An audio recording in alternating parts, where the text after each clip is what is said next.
Assalamualaikum warahmatullahi wabarakatuh. Bismillahirrahmanirrahim. Alhamdulillahi rabbil alamin. Allahumma salli ala sayyidina Muhammadin wa ala alihi wa sahbihi ajma'in. Amma ba'du. Sahabat-sahabat YouTube yang saya hormati, alhamdulillah kita bisa berjumpa lagi. Semoga semuanya dalam ridha Allah, dalam lindungan Allah dan dalam pertolongan Allah Subhanahu wa taala. Amin ya rabbal alamin. Pada video kali ini insyaallah saya akan men-share sebuah faidah tentang 5 amalan agung yang sangat dianjurkan kita kerjakan di hari Asyura atau hari ke-10 bulan Muharram. Untuk hari Asyura tahun ini, tahun 1443 Hijriah, bertepatan dengan hari Kamis, tanggal 19 Agustus tahun 2021. Dalam men-share video ini, saya mengambil sumber dari beberapa kitab, antara lain dari kitab I'anatul Talibin, Syarah Fathul Mu'in, juz kedua, kitabnya seperti ini. Kemudian juga dari kitab Al-Ghunyah, yang disusun oleh Gausul A'zam Sayyid Syekh Abdul Qadir Al-Jailan anhu, kitabnya seperti ini. Dan dari kitab Nuzhatul Majalis wa Muntakhabun Nafais yang disusun oleh Syekh Abdul Rahman As-Sofuri, kitabnya seperti ini. Sengaja saya menyampaikan sumber-sumber kitabnya supaya para sahabat yang mengamalkan video ini bisa lebih yakin ketika mengamalkannya, atau ada sahabat yang ingin lebih perdalam kajian yang saya sampaikan, maka bisa melihat di kitab aslinya. Sahabat YouTube yang saya hormati, diterangkan di dalam kitab I'anatul Talibin, juz kedua halaman 266. Yang pertama, amalan yang sunnah dikerjakan di hari Asyura atau hari tanggal 10 Muharram adalah melakukan puasa sunnah. Diterangkan di dalam kitab I'anatul Talibin, Syarah Fathul Mu'in, juz kedua halaman 266. Yuta'akkadu shaumu yaumi Asyura. Yuta'akkadu dikukuhkan naon shaumu yaumi Asyura, berpuasa di hari Asyura. Wa huwa Ashirul Muharrami, yang dimaksud dengan Asyura adalah tanggal 10 bulan Muharram. Jadi amalan yang pertama dianjurkan, hukumnya sunnah muakkadah, di hari Asyura kita melakukan saum sunnah.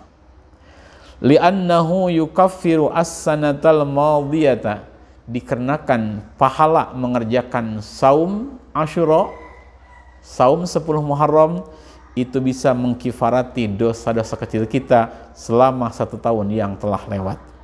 Kama fi Muslimin, seperti dijelaskan di dalam hadis riwayat Imam Muslim. Selain hadis yang saya sampaikan tadi, ada juga sebuah hadis yang termaktub di kitab Al-Ghunyah, juz kedua halaman 87, tentang keagungan saum Asyura. An Maimun bin Mahran, disampaikan oleh Imam Maimun bin Mahran an Ibni Abbas radhiyallahu ta'ala anhuma, dari sahabat Ibnu Abbas radhiyallahu ta'ala anhuma, qala Rasulullah sallallahu alaihi wasallam, dauhan Ibnu Abbas, baginda Rasul bersabda, man shoma, siapa orang yang berpuasa, yauma Asyura, di hari ke-10, minal Muharrami, saking bulan Muharram, dari bulan Muharram, u'ta sawaba asyarati alafi malakin, maka orang tadi akan diberi oleh Allah pahala 10.000 malaikat, tentunya dengan fadl Allah ini semua. Wa u'ta sawaba asyarati alafi syahidin, dan orang tersebut akan diberi pula pahala 10.000 orang yang maut syahid. Wa u'ta sawaba asyarati alafi hajin wa mu'tamirin, dan orang tersebut akan dikasih pula pahala 10.000 orang yang beribadah haji dan beribadah umroh. Itu tentang faidah atau keagungan berpuasa di hari Asyura untuk tahun ini tanggal 19 Agustus 2001, harinya hari Kamis. Adapun untuk niatnya, bagi yang belum tahu, mangga. Jadi untuk niat saum Asyura kita lakukan di waktu malam sebaiknya. Tapi kalau kelupaan niat waktu malam boleh siang pun, yang penting belum datang waktu zuhur. Niatnya begini. Bismillahirrahmanirrahim. Nawaitu sauma yaumi Asyura sunnatan lillahi ta'ala. Saya ulangi. Nawaitu sauma yaumi Asyura sunnatan lillahi ta'ala, yang artinya dalam hati kita berniat, aku berniat puasa hari Asyura sunnah karena Allah. Itu niat saum Asyura. Kemudian amalan yang kedua yang sangat dianjurkan kita kerjakan di tanggal 10 Muharram atau hari Asyura adalah menyantuni anak-anak yatim. Diterangkan di dalam kitab Tanbihul Ghafilin yang disusun oleh Al-Imam Abu Lais As-Samarqandi rahimahullah, ada di halaman 121.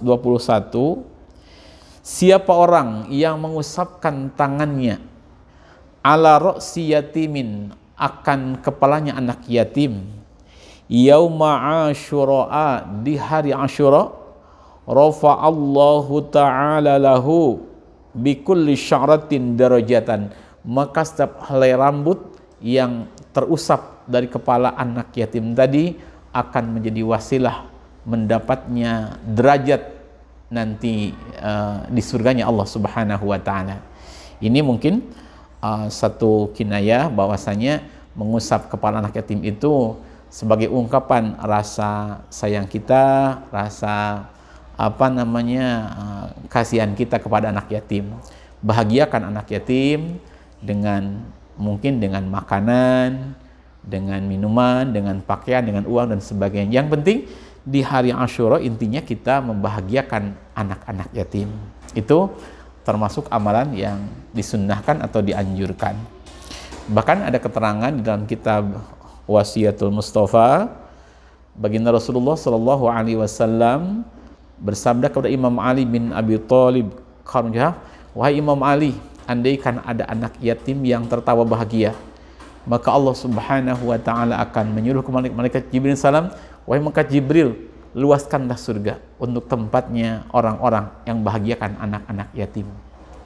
Dan sebaliknya, bila ada anak yatim yang tersakiti hatinya, yang bersedih karena disakiti seseorang, maka Allah Subhanahu wa taala berfirman kepada malaikat Jibril, luaskanlah neraka untuk orang-orang yang menyakiti anak yatim. Nah, sini penting sekali di hari Asyura kita membahagiakan, menyantuni anak-anak yatim.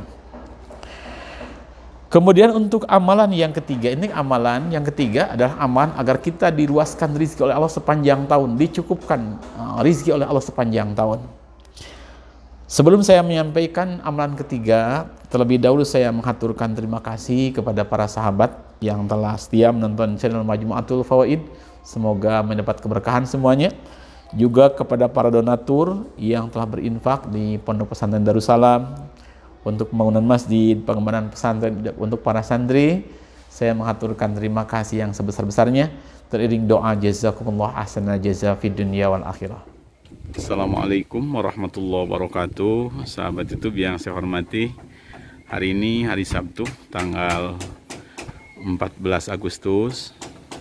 Alhamdulillah pembangunan Masjid Pondok Pesantren Darussalam terus berjalan. Para pekerja di bagian atas sedang memasang menara, di bagian bawah sedang merapikan lisplang, dan di bagian dalam sedang masang plafon. Mohon doa dari para sahabat itu, semoga masjid ini cepat selesai dan pertolongan Allah dan menjadi masjid yang berkah, yang manfaat dunia akhirat. Untuk para donatur yang telah berinfak di Masjid Pondok Pesantren Darussalam, saya mewakili sahabat santri menghaturkan terima kasih yang sebesar-besarnya. teriring doa, jazakumullah ahsana jaza fi dunia wal akhirah. Semoga Allah membalas dengan sebaik-baik balasan dunia akhirat. Insya Allah masjid ini, pesantren ini akan menjadi salah satu ladang amal untuk para donatur yang pahalanya insya Allah mengalir ila yaumil qiyamah. Jazakumullah ahsana jaza fi dunia wal akhirah. Semoga Allah membalas dengan sebaik-baik balasan dunia akhirat. Assalamualaikum warahmatullahi wabarakatuh. Assalamualaikum warahmatullahi wabarakatuh. Sahabat-sahabat YouTube yang saya hormati, mohon maaf video yang sedang sahabat tonton dijeda dulu. Kebetulan ada sahabat-sahabat santri di pesantren Salafiyah Darussalam, Santri Putra, ingin menyampaikan ucapan terima kasih dan doa kepada para sahabat-sahabat YouTube yang telah mendukung channel Majmu'atul Fawaid, juga kepada sahabat-sahabat YouTube yang sudah berinfak untuk pembangunan pondok pesantren Darussalam. Semoga kebaikan para sahabat sekalian mendapat balasan dari Allah Subhanahu wa taala, dan doa dari para sahabat santri di sini dikabul oleh Allah Subhanahu wa taala.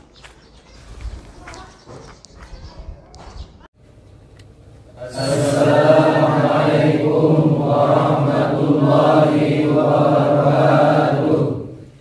Kami Santri Putra Pondok Pesantren Darussalam mengaturkan terima kasih kepada sahabat-sahabat YouTube yang telah mendukung channel Majmu'atul Fawaid. Semoga semuanya bertambah keberkahan dan kemuliaan dunia akhirat. Juga kepada para donatur yang sudah menginfakkan sebagian hartanya untuk pembangunan dan pengembangan pesantren Darussalam, kami mengaturkan terima kasih. Teriring doa, jazakumullah ahsanal jazaa di dunia wal akhirah. Semoga Allah membalas dengan balasan berlipat dunia akhirat.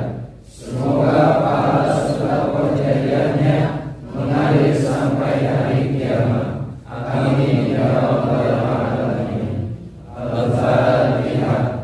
A'udzu billahi minasy syaithanir rajim. Bismillahirrahmanirrahim. Alhamdulillahi rabbil alamin. Arrahmanir rahim. Maliki yaumiddin. Iyyaka na'budu wa iyyaka nasta'in. Wa iyyaka nasta'in.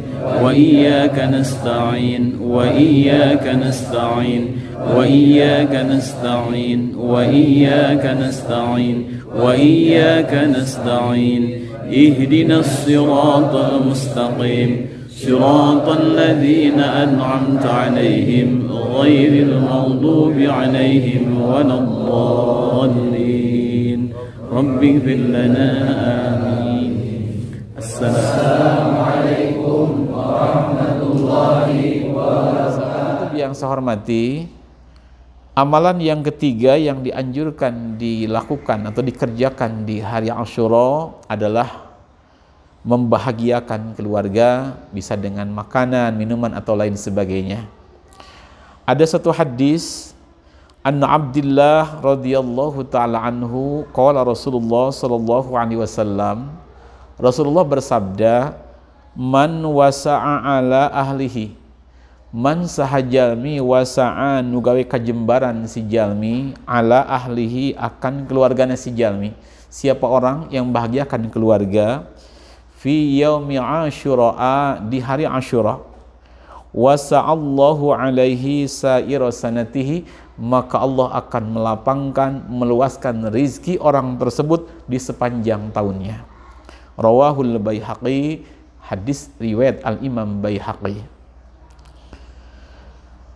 Qala Sufyan bin Uyainah, telah berkata seorang tabi'in yang bernama Imam Sufyan bin Uyainah yang lahir tahun 107 Hijriah, jarabna dzalika, aku telah mencoba faidah ini, yakni faidah membahagiakan keluarga di hari Asyura.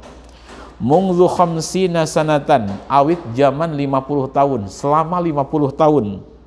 falam naro illa sa'atan, maka berkah daripada membahagiakan keluarga di hari Asyura, aku mendapatkan kejembaran keluasan rezeki sepanjang tahun.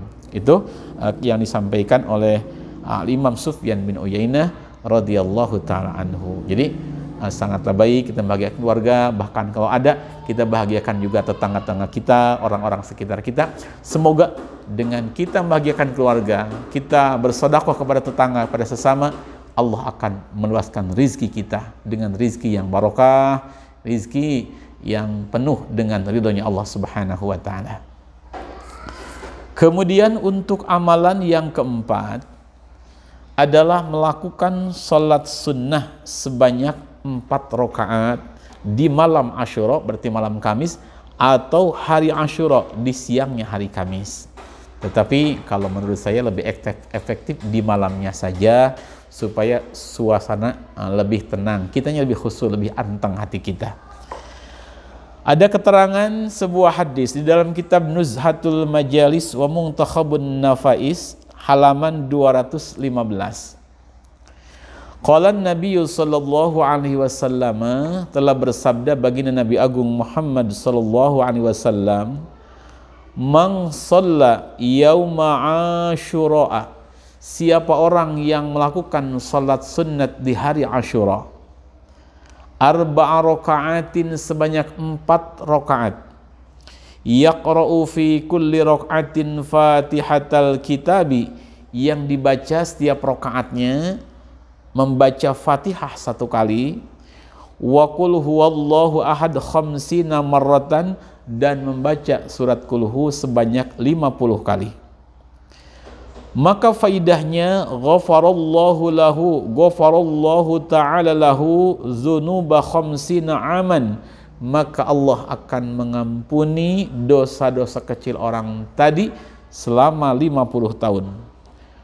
Wa bana lahu mimbaran min nurin, dan nanti di surga Allah akan menjadikan sebuah mimbar terbuat dari cahaya untuk kebahagiaan orang tersebut. Itu faidahnya atau pahalanya mengamalkan sholat sunat 4 rakaat di hari Asyura atau malamnya. Caranya begini, biasa untuk niatnya, ini sholat sunat mutlak, niatnya begini, maka dilihat di layar HP. Usolli arba'a raka'atin sunnatan lillahi ta'ala. Dalam hati kita berniat sambil baca Allahu Akbar, aku berniat melakukan sholat 4 rakaat sunnah karena Allah. Jadi dalam hati aku melakukan sholat sunat 4 rakaat sunnah karena Allah, dalam hati sambil mulut kita mengucapkan Allahu Akbar. Setelah baca Allahu Akbar sambil berniat, kita mau baca doa iftitah dulu, mangga, tidak pun tidak apa-apa, itu namanya sunnah hukumnya. Kita lanjut membaca suratul Fatihah 1 kali. Kemudian setelah Fatihah 1 kali, kita membaca suratul Ikhlas atau sebanyak 50 kali. Sama, rakaat pertama, kedua, ketiga, keempat, bacaannya sama. Nah, di dalam melakukan sholat sunat ini hanya ada 1 tahiyat, yaitu tahiyat yang akhir saja, tidak memakai tahiyat awal. Dan kalaulah sambil berdiri tidak mampu, umpama sudah sepuh, kalau berdiri lama-lama tidak kuat kakinya, maka boleh sholat ini dilakukan sambil duduk, tidak apa-apa. Itu cara mengamalkan sholat sunat 4 rakaat di hari Asyura atau malam Asyura. Kemudian amalan yang kelima adalah membaca suratul Ikhlas sebanyak 1000 kali. Terangkan di dalam kitab Kanzun Najah was Surur halaman 117. Kitab ini dikalang oleh Syekh Abdul Hamid bin Muhammad Ali Asy-Syafi'i Al-Maki. Beliau menerangkan bahwasanya termasuk amalan yang sunnah kita kerjakan di hari Asyura atau malam Asyura adalah membaca suratul Ikhlas sebanyak 1000 kali kalau mampu. Menurut saya enaknya setelah kita melakukan sholat sunat hajat yang 4 rakaat, kita langsung membaca surat Ikhlas ini sebanyak 1000 kali. Untuk pembacaannya, bismillahnya mangga di awal saja, tetapi kalau mampu setiap 1 kali kulhu kita awali dengan bismillah. Tapi Kalau memang terlalu lama, boleh bismillah di awal saja. Bagi yang tidak mampu membaca 1000 kali, boleh dengan 313 kali saja. Tidak mampu 313, kita baca 111 kali. Tidak mampu 111, kita baca 11 kali. Ada satu kaidah, ma la yudraku kulluh, la yutraku kulluh. Andaikan kita tidak mampu 1000, maka jangan sampai kita tinggalkan semuanya. Artinya, tak mampu 1000, kita amalkan 313. Tak mampu 313, amalkan 111. Tak mampu 111, amalkan walaupun cuma 11 kali. Setelah itu, kita berdoa kepada Allah, mohon apa yang kita inginkan. Maka, ada keterangan, hasolalahu sa'adatud darain, orang tersebut akan mendapatkan kebahagiaan dunia dan akhirat. Insya Allah, rizki akan diluaskan oleh Allah Subhanahu wa Ta'ala. Dari segala musibah, bala, dan wabah akan diselamatkan oleh Allah. Segala cita-cita yang baik, insya Allah dimudahkan, dicapaikan oleh Allah Subhanahu wa Ta'ala, dan akan diberikan kehidupan yang penuh dengan keberkahan. Sahabat YouTube yang saya hormati, video kali ini saya cukupkan sekian. Semoga menjadi keberkahan untuk semua dunia akhirat. Insya Allah, kalau ada sempat nanti saya akan di video berikutnya akan menyampaikan tentang kejadian-kejadian yang terjadi di hari Asyura atau di hari 10 Muharram. Ada keterangan di kitab Tanbihul Ghafilin, juga di kitab I'anatul Talibin. Insyaallah di video berikutnya untuk menambah wawasan bagi para sahabat-sahabat yang mengambil faidah. Bismillahirrahmanirrahim. Subhanakallahumma bihamdik asyhadu an la ilaha illa anta astaghfiruka wa atubu ilaik. Assalamualaikum warahmatullahi wabarakatuh.